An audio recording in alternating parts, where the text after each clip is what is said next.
Good morning, Jeremy.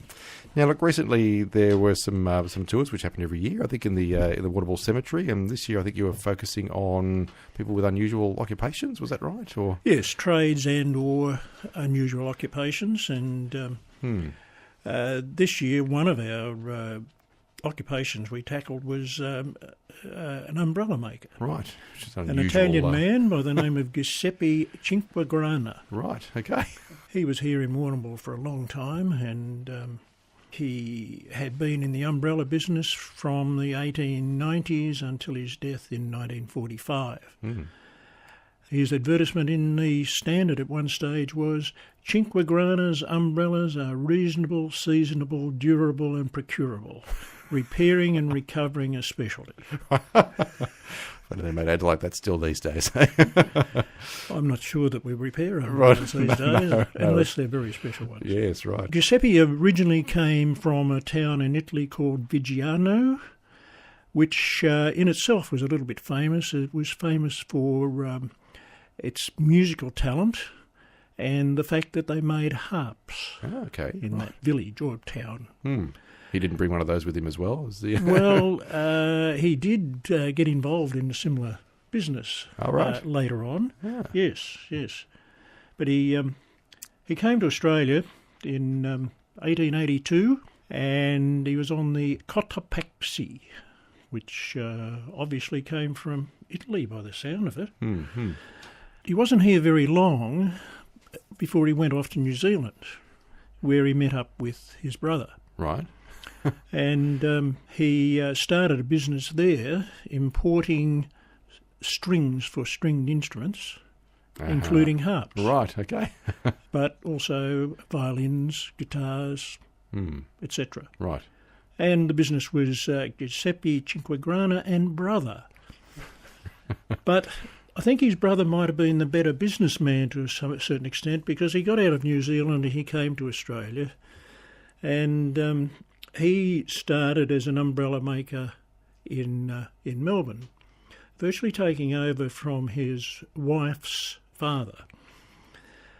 And then he was here for a little while, and his brother Giuseppe came to Melbourne, and then Nicholas, the brother, moved on to Warrnambool. Right. Then Nicholas, the brother, moved on to Bendigo, and Giuseppe came from Melbourne and set up his business in Warrnambool. Right. Did they not like each other very much? Or was I wonder. Well, they seemed to be chasing each other, but then as well as that, Giuseppe's sister, she married Vincenza Arena, I think it is, and he was also an umbrella maker. Right. So we had two brothers and a brother-in-law, all in the umbrella making business. One in Warrnambool, one in Bendigo, and one in Melbourne. Right. It's got all of Victoria sewn up, possibly. Well, more than having Victoria sewn up, they travelled quite a bit to other country towns in the vicinity of where they were located. But they also went across to Tasmania, to Devonport and Burnie, I think it was, and picked up some business there as well. So obviously umbrella making was a bit of a craft, a bit of a skill at this time? I'd say it was. I'd say it's probably working out the stresses and the requirements for an umbrella not to blow inside out in the Warrnambool wind. Well, they're in the right place for, yes, those sort of challenges, weren't they? Yeah, so and Giuseppe, when he came here to Warrnambool, he started importing violin strings, etc., in his shop here in 100 Liebig Street. Okay. Which is now the shop where the New Asian Grocery is. Right, okay. Giuseppe was here in Warrnambool when the proclamation of the Commonwealth was done, and he very quickly became naturalised. He was one of the first people to be naturalised in Warrnambool. Giuseppe must have been very good at this, because this umbrella making and the selling of his strings, etc. Because when he died, he left what would be a fortune in today's language. He had a real estate value of £10,500. This is in 1945. Right, yeah, wow. And he had £6,600 in the bank as well. So he would have been a millionaire in today's terms, probably. He would be a millionaire in Probably today's multi-millionaire. terms. But he and his wife didn't have any children, and his wife had predeceased him.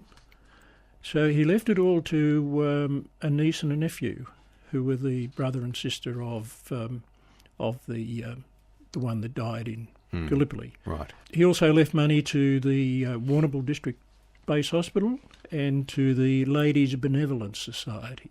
He died in the St John of God Hospital after a short illness, and he is buried with his wife and his mother-in-law in our Warrnambool Cemetery here, with a very elaborate white marble headstone commemorating his time here on this earth. Right. Not in the shape of an umbrella, though. Not in the shape of an umbrella, No. although it is quite tall, which would put it above your head. Right, okay.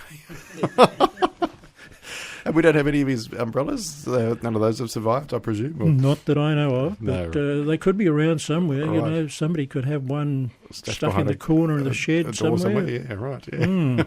Still keeping them dry. Well, fascinating story. Just another little thing about him. He had a couple of accidents during his time here in Warrnambool. In one of them, he was. This was the days before electricity. He wanted to know why his gas wasn't flowing properly. So, by the light of a candle, he took the gas tap off, and a small fire resulted. A small fire. Well, He survived to the ripe age of about 93, I think. yeah. Wow. Very productive life. Fascinating, Mike. Thank you again very much. Thank you, Jeremy.